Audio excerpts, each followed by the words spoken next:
Bob lived in a small suburban neighborhood, where every day seemed like a chapter out of a sitcom. Nobody knew this better than Bob himself. He was a mild-mannered office worker with a penchant for getting tangled in the chaos of his neighbors' lives. It started on a Friday morning, as Bob was enjoying his usual toast and coffee.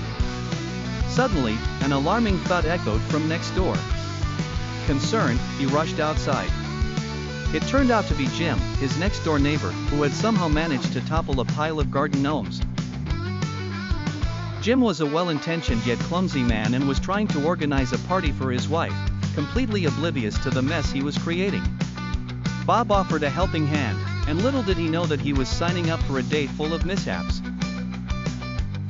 First, they accidentally glued themselves to the garden table while trying to fix a broken chair.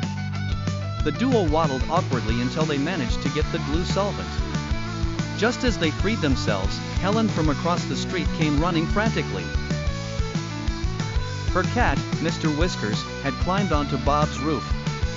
Bob, ever the good neighbor, assumed he could coax the feline down with a fish treat. Instead, he ended up stuck on the roof himself when Mr. Whiskers decided he liked the scenic view. A crowd began to gather, offering increasingly ludicrous solutions. Eventually, it was Carol, the practical grandmother, who calmly brought a ladder and restored Bob to the ground. The piece de resistance came later that evening during Jim's party. A mix-up in the kitchen had guests eating dog treats disguised as cookies. Bob, though trying to salvage the situation by playing charades to distract the partygoers while Jim cooked up a new batch of treats, ended up performing an accidental slapstick routine that left everyone in stitches.